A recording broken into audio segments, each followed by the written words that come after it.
교회 내에서의 신앙생활의 최종 권면을 마친 바울이 이제 디모데전서를 마감하는 6장에서 이제 교회 밖에서 신자들이 어떻게 신앙생활할 것인지에 대해서 권면하기 시작합니다. 그 첫째가 바로 노동에 관한 윤리입니다. 크게 말하면 노동에 관한 윤리요, 어떻게 일할 것인가에 대한 윤리이지만 좀 더 좁게 말하면 일하고 있는 자신들의 상전에 대해서 어떤 자세로 일을 해야 할 것인가에 대한 말씀입니다. 즉 신자로서 우리가 세상에서 여러 직장들을 가지고 있는데 그 직업 속에서, 직장 속에서 뭐 교회 안에서든지 교회 밖에서이든지 어떤 태도와 자세로 일할 것인가에 관한 문제입니다. 왜냐하면 우리는 그저 밥 먹고 살기 위해서만을 직업을 사용하고 있지 않고 노동을 하고 있지 않고 하나님을 믿는 신자로서 직장을 가지고 일을 하고 있기 때문입니다.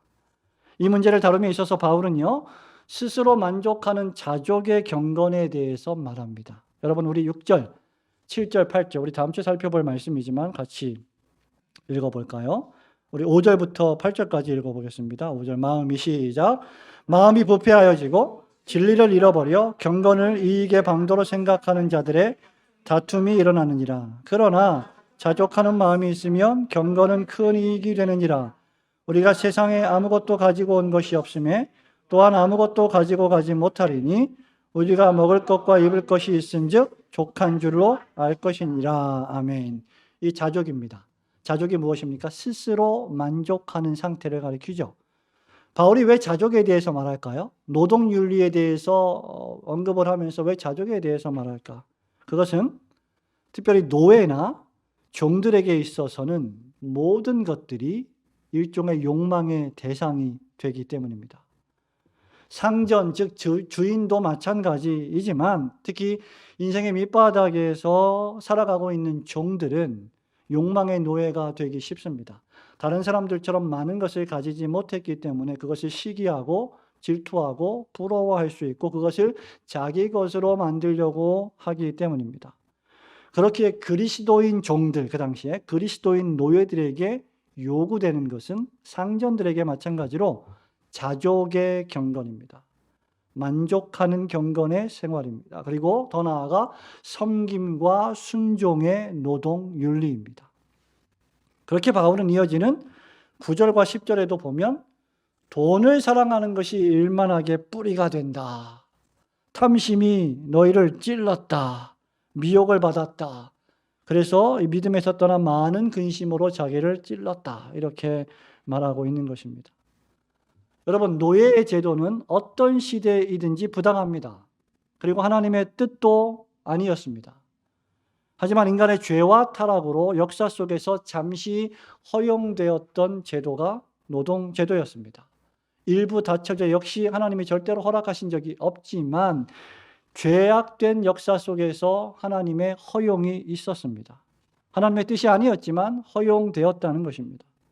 노예제도가 나쁜 것은 무엇입니까? 사람을 하나님의 형상으로 취급하지 않고 물건으로 대하기 때문입니다.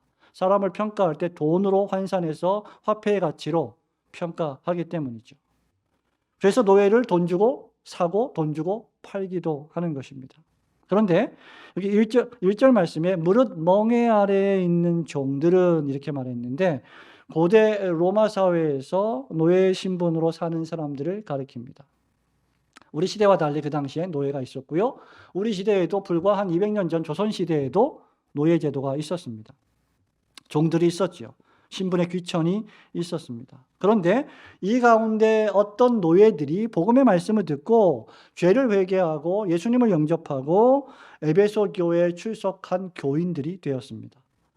바울은 이 사람들에게 이제 그리스도인 종으로서 어떻게 일해야 하는지, 특별히 직장 속에서 사회 속에서 상전들과의 관계에 있어서 어떤 자세로 일을 해야 하는지를 두 가지로 교훈해 주고 있습니다. 그리고 이 교훈은 오늘날 우리들에게도 동일하게 적용됩니다. 첫 번째, 종들은 자신의 상전들을 마땅히 공경하는 자세로 일해야 합니다. 우리 1절 말씀 다시 한번 읽어볼까요? 1절 시작.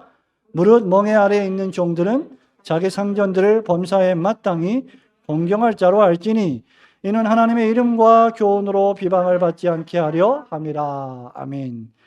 종들은 사회의 하급자들은, 직장의 하급자들은 상급자들을 마땅히 공경하는 자세로 일해야 한다. 이런 말을 들으면 여러분 대단히 불쾌하고 기분 나쁘게 들릴 수도 있을 겁니다. 왜냐하면 여러분의 상급자들 가운데는 여러분들에게 항상 다 잘 대해주는 상급자만 있지는 않기 때문이겠죠.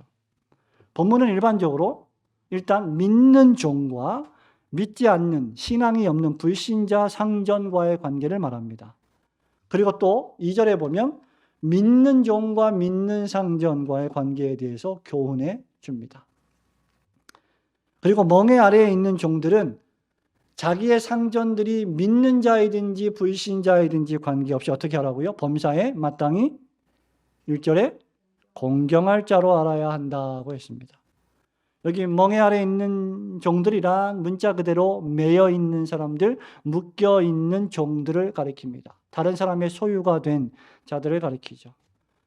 이 말은 일반적인 의미에서 다른 사람을 섬기는 위치에 있는, 즉 상전을 섬기는 모든 기관의 하급자들을, 부하 직원들을 의미하는 한편 그 당시 로마 시대에는 노예, 종들의 의미도 포함되어 있는 단어입니다. 바울이 사역했던 이 1세기 당시에 로마 사회는 노예 경제 사회였습니다. 그러니까 로마에서는요, 로마에서의 노예는 전쟁 포로, 전부 다 거의 다 전쟁의 포로들은 전부 노예로 낙인 찍혔고요. 또 중죄를 범한 죄인들 노예로 전락됐습니다. 또 돈을 많이 빌려서 갚지 못하면 자기 몸을 팔아서 노예로 갚기도 했죠. 채무자들 또는 부모가 노예였기 때문에 태어나자마자 자동적으로 노예가 된 사람들이 로마 사회의 대부분이었습니다. 그 숫자도 역시 대단히 많아서 당시 로마 사회는 노예가 없이는 유지가 되기 힘들 정도였습니다. 학자들에 따라서는 로마 인구의 절반이 노예였다라고 주장하기도 합니다. 그만큼 노예가 많이 있었다는 것이죠. 이러한 당시의 시대적 상황을 염두에 둔 바울이 멍에 아래에 있는 종들, 즉 노예들은 자기의 상전들을 공경할 자로 알라고 명한 것입니다. 여러분, 이 말씀은 바울이 노예 제도를 결단코 찬성한 것이 아닙니다. 그렇다고 해서 노예 제도를 혁명적으로 바꾸려 한 것도 아닙니다. 바울은 이미 사람을 사고 파는, 사람을 탈취하는 인신매매를 비판한 바 있습니다. 인신매매가 현대판 노예제도이지요. 여러분 우리가 지금 살펴보고 있는 디모데전서 1장 10절에서 바울이 율법이 정죄하는 죄에 대해서 이렇게 말합니다. 음행하는 자와 남색하는 자와 인신매매를 하는 자와, 여기 인신매매 나오죠? 거짓말하는 자와 거짓맹세하는 자와 기타 바른 교훈을 거스르는 자를 위함이니 이런 자들을 율법은 정죄하고 있다, 이렇게 말하는 겁니다. 자, 그리스도 안에서는 유대인이나 헬라인이나 종이나 자유자나 남자나 여자나 다 하나이다라고까지 말한 사람이 누구냐면 바로 바울이었습니다. 그러니까 그리스도 안에서는 노예가 없어요. 상전도 없습니다. 돈을 주고 사고 파는 노예들이 존재하지 않습니다. 갈라디아서 3장 26절에서 바울이 이것을 말하고 있어요. 그럼에도 불구하고 바울은 본문에서 이미 현재 노예가 되어 있는 사람들에게 자기 상전을 공경하라, 이렇게 말하고 있습니다. 노예의 주인들을 상전이라고 말했습니다. 그리고 그 이유에 대해서 뭐라고 말합니까? 하나님의 이름과 복음의 전파, 하나님의 말씀의 교훈이 회방을 받지 않게 하기 위해서, 너희들 때문에 예수님을 믿는 너희 종들이 어떻게 하느냐에 따라서 하나님의 이름과 복음이 회방을 받을 수도 있기 때문에 신자된 종들은 상전들에게 공경해야 한다라고 말하는 겁니다. 자, 믿는 종들은 하나님의 이름과 교훈의 전파, 즉 복음 전도가 그들의 불순종이나 항거로 말미암아 회방을 받지 않게 하기 위해서라도 상전들을 공경해야 한다는 말입니다. 이에 대해서 바울은 에베소서 6장 5절, 6절, 7절에서 또 이렇게 말합니다. 종들아, 두려워하고 떨며 성실한 마음으로 육체의 상전에게 순종하기를, 그 다음에 그리스도께 하듯 하라. 세상 직장의 상급자들에게 순종할 때 그리스도께 하듯 하라. 눈가림만 하여 사람을 기쁘게 하는 자처럼 하지 말고 그리스도의 종들처럼 마음으로 하나님의 뜻을 행하고 기쁜 마음으로 섬기기를 주께 하듯 하고 사람들에게 하듯 하지 말라. 여러분, 오늘날 노예제도는 폐지되었습니다. 사라졌습니다. 더 이상 존재하지 않습니다. 하지만 우리나라를 포함해서 우리에게는 정치, 경제, 사회, 문화의 제도 속에서 또 실제로 직장의 구조 속에서 상급자와 하급자가 항상 존재합니다. 대표이사, 부장님, 차장님, 대리, 많은 직종 안에서 많은 계급들이 존재하고 있습니다. 직장의 모든 분야에서 그래서 우리가 상급자를 대할 때 오늘 바울이 말하는 이 원리를 그리스도인 성도들은 기억해야 합니다. 그것이 무엇입니까? 주께 하듯이 존경하고 순종해야 한다. 여러분, 이것은 지금 여러분이 이 말을 듣고 있지만 아마 여러분의 마음속에 이 말이 매우 듣기 거북하고 불쾌한 내용일 수도 있습니다. 오늘날의 일반적인 사람들에게는 오늘날에 그렇게 인권이 강조되는 시대 속에서는 더 듣기 거북할 수 있습니다. 그럼에도 믿는 하급자들은 상급자들을 향해서 그렇게 해야 합니다. 왜냐하면 주님이 그렇게 말씀하셨기 때문입니다. 믿음의 사람들, 성도들에게는 그 사람들이 종이나 상전이나 관계없이 모두 다 제일 중요한 것이 무엇이냐면 자기의 자존심이 아니에요. 자신의 어떤 위신이 아닙니다. 이름이 아닙니다. 명예가 아닙니다. 무엇입니까? 하나님의 이름입니다. 그리고 하나님의 말씀의 교훈입니다. 그것이 가장 중요하기 때문에 자신의 불순종과 불평과 원망 때문에 하나님의 이름이 모독을 당하고 진리의 교훈이 전파되지 않는다면 그것은 신자의 참된 노동윤리가 아니라는 겁니다. 아까 에베소서에서 말한 말씀처럼 눈가림만 하지 말고 주인이 있을 때는 잘하고 다른 사람들 앞에서 볼 때는 잘하고 아무도 없을 때는 안 볼 때에는 주인을 욕하고 상전을 욕하고 비난하는 것은 오히려 하나님의 이름이 모독을 당하는 행위가 된다는 겁니다.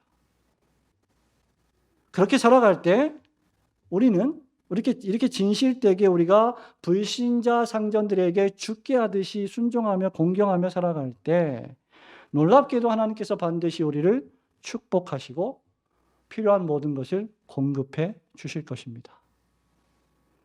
에베소서 3장 20절에서 바울이 말합니다. 우리 가운데서 역사하시는 능력대로 우리가 구하거나 생각하는 모든 것에 더 여러분 아십니까? 넘치도록 능히 하실 이에게. 우리가 진실되게 하나님의 말씀대로 살아가고 하급자로서 상급자에게 공경하며 노동윤리를 다할 때 우리가 생각하고 계획했던 것보다 상상할 수 없을 만큼 하나님께서는 더 넘치도록 부어주신다는 겁니다. 이걸 믿는 사람들이 신자들입니다. 그러므로 성도는 주인이든 여러분이 주인이든 여러분이 직장 내에서 상전이든 하급자이든 노예이든 상전이든 하나님의 영광이 여러분들의 인생의 목적이어야 합니다. 하나님의 진리의 말씀이 여러분의 인생의 기준과 표준이어야 합니다.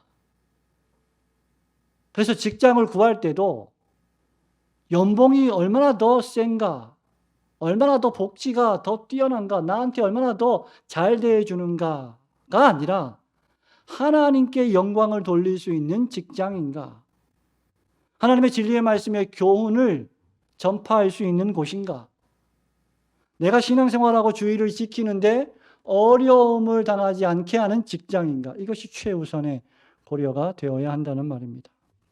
왜냐하면 우리 그리스도인들은 하나님의 이름과 하나님의 말씀이 우리의 삶의 목적이요 우리의 표준이기 때문입니다. 우리 목사 아카데미의 총무 목사님이신 이응수 목사님이 계신데요. 이 목사님은 저보다 훨씬 더 강하게 설교를 하시는 분입니다. 주의 성수를 지키는 문제에 있어서 청년들이 주의를 잘 못 지키는 직장을 구했을 때 어떻게 하면 좋겠습니까? 그 직장을 하나님 앞에 기도하는 가운데 그만두고 새로운 직장을 구하라. 그렇게 말할 정도예요. 왜? 주의를 지키고 예배를 드리는 것이 우리 그리스도인들에겐 인생 최고의 목적이기 때문에 그 판단을 믿음 없이 잘못했다면 지금이라도 바꿔야 된다는 거예요. 물론 그것이 다 정답이라고 생각하지는 않습니다. 여러분의 목사는. 그럼에도 불구하고 우리들에게 과연 그 정도의 믿음과 신앙이 있는가는 생각해 볼 필요가 있을 것입니다. 그러므로 여러분, 오직 하나님의 이름과 그분의 말씀이 비방을 받지 않도록 여러분의 모든 상급자에게 죽게 하듯이 힘들어도 공경하는 자세로 일하시는 성도들이 되시기를 주님의 이름으로 축원합니다. 두 번째로, 믿는 상전을 둔 신앙의 종들은 더 그 상전들을 잘 섬겨야 합니다. 2절 말씀입니다. 같이 읽을까요? 2절 시작.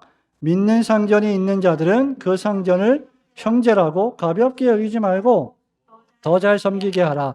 이는 유익을 받는 자들이 믿는 자요 사랑을 받는 자임이라. 너는 이것들을 가르치고 원하라. 아멘. 믿는 상전을 둔, 우리가 안 믿는 우리의 직장에서의 상급자들에게도 죽게 하듯이 하는데, 그 사람이 하나님을 믿고 교회를 다니며 신앙생활하는 신실한 크리스찬이라면 얼마나 더 잘해야 하겠느냐 라는 말입니다. 그들은 믿는 상전들이 그리스도 예수 안에서 같은 믿는 신자된 형제들이라고 소홀히 여기거나 만만하게 여겨서는 안 된다는 뜻입니다. 그들을 무시하거나 무언 중에 내가 이렇게 저렇게 행동해도 양해해 줄 것이라고 미리 짐작해서도 안 됩니다. 오히려 바울은 종들에게 그런 상전들을 더 잘 섬기라고 명령하고 있습니다. 상전이 믿는 사람이니까, 여러분 회사 속에서 상전이 내 편이니까 나에게 무조건 다 잘해 줄 것이라고 짐작해서도 안 됩니다. 인간 사회에서 언제든지 내 편이라고 생각되는 사람이 있거나 믿는 구석이 있으면 객관성과 공정성을 상실할 위험이 대단히 큽니다. 바울이 고린도 교회의 가장 큰 문제였던 분당과 파당 짓는 일을 심각하게 경고했던 일들도 바로 여기에 해당되고 이 때문입니다. 따라서 종들은 믿는 상전에 대해서 더욱 신중하고 조심해야 하며 더욱 예의를 갖추고 순종해야 합니다. 그리스도인들에게 그들이 상전이든지 종이든지 믿고 의지할 분은 오직 한 분, 하나님 뿐이어야 합니다. 기독 신자로서 종된 자는 자기 상전에게, 자기 상급자에게 최선을 다해서 공경하고 섬기며 봉사할 자이어야 합니다. 바울은 종들에게요, 여러분 왜 이렇게 믿음의 상급자들에게 순종을 강조합니까? 왜냐하면 그들이 섬기는 자들이 하나님을 믿는 자들이며 하나님을 경외하고 하나님의 사랑을 받는 자들이기 때문입니다. 바울은 갈라디아서 6장 10절에서 우리가 모든 사람들에게 선을 행하되 특히 더욱 믿음의 가정들에게 그렇게 하라고 했습니다. 모든 사람이 우리의 선행의 대상이고 불신자들까지도 우리의 선행의 대상이지만 믿음의 가정이 우리 선행의 실천에 더 우선 대상이라는 말입니다. 그런 사람들을 잘 섬긴다는 것은 하나님을 잘 섬기고 경외하는 첩경이 됩니다. 진정한 권위는 위로부터 주어집니다. 진정한 권위는 사람으로부터 주어지지 않고 숫자로 주어지지 않고 하나님이 주십니다. 하나님을 두려워하고 경외하는 사람일수록 위로부터 주어지는 권위가 훨씬 크기 때문에 지극히 합당하고 공정한 처사입니다. 그들을 공경하는 것은 말입니다. 성도 여러분, 제가 신학교를 다니고 졸업을 하고 전도사가 되고 우리 강도사님처럼 강도사가 되고 협동 강도사가 되고 교육 목사가 되고 목사 안수를 받고 부목사가 되고 이런 여러 가지 지난 한 20년 정도의 과정을 거쳐왔습니다. 그런데 제가 신학교를 다니고 전도사가 되어서 교회에 올 때 20대 초반의 전도사에게 장로님, 권사님, 7, 80대 되신 연로하신 성도님들이 어떻게 인사하는지 아십니까? 전도사님, 안녕하셨습니까? 그 연로하신 분들이 왜 그럴까요? 하나님께서 말씀을 전하라고 주어주신 권위가 있기 때문입니다. 여러분, 우리 교회 김희종 강사님이 결혼해서 오셨습니다. 신실하신 강도사님. 정말 함께 사역하게 돼서 너무 좋습니다. 사모님 아직 30이 안 됐습니다. 그런데 왜 사모님, 본인이 있어서 그런데 왜 사모님에게 우리가 자매님 안 하고 왜 사모님이라고 합니까? 그의 남편에게 주어진 권위가 크기 때문입니다. 그래서 존중하는 거예요. 그것이 바로 우리가 믿는 자들로서 취해야 할 질서와 법도입니다.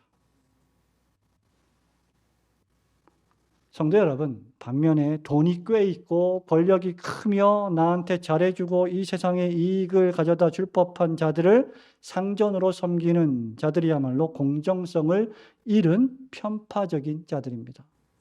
오직 하나님을 경외하고 두려워하며 하나님의 말씀만을 지키려 분투하기 때문에 하나님의 사랑을 받는 자들에게 더 순종하고 더 잘 섬기는 것은 하나님을 더 잘 믿고 더 잘 경외하며 사랑받는 비결이 될 것입니다. 그러므로 여러분의 상급자들이 믿는 신자라고 해서 만만하게 여기거나 가볍게 여기지 말고 더욱 그분들을 잘 섬기시는, 또 위에서 기도하시는 성도들이 되시기를 주님의 이름으로 축원합니다. 사랑하는 성도 여러분, 말씀을 맺습니다. 바울은 디모데에게 이러한 일들을 부단히 가르치고 권하라고 명령하는 것으로 보아서 당시 그리스도인 종들이 자기 상전들을 경하게 여기고 만홀히 여겼던 것으로 짐작됩니다. 참된 믿는 그리스도인 종들은 자신들의 상전을 그들이 신자 상전이든지 불신자 상전이든지 관계없이 공경하며 섬기고 최선을 다해서 맡은 이들을 보든지 보지 않든지 그 일들을 충성스럽게 잘 감당해야 할 것입니다. 여기 가르치고 권하라고 할 때 가르친다는 것은 공적인 자리에서 모든 성도들을 대상으로 가르치는 것을 뜻하며, 권한다는 것은 개인들을 대상으로 권면하는 것을 가르칩니다. 그러므로 교회의 설교자들과 교역자들은 디모데처럼, 지난주에 우리 살펴봤죠? 디모데처럼 그 나이에 연소함을 업신여김당하지 않고 이것들을 공적으로 가르치고 개인적으로도 권면해야 합니다. 또한 성도들은 이런 교훈들을 공적으로 들을 때나 사적으로 권면을 받을 때 하나님의 말씀으로 듣고 이런 권면을 받을 때 믿음으로 순종해야 합니다. 바울은 로마서 13장 1절과 2절에서 하나님이 위에 있는 자들에게 주신 권세에 대하여 이렇게 말합니다.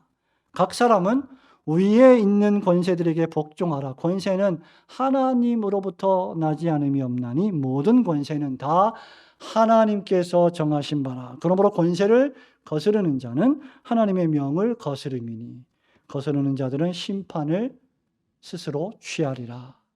여러분, 이것은 국가 권력에 대한 순종, 그리스도인의 순종의 의무에 대해서 말하지만 국가 권력뿐만 아니라 우리가 살아가고 있는 모든 삶의 사회 구조 속에서 우리의 상전들을 향한 말씀입니다.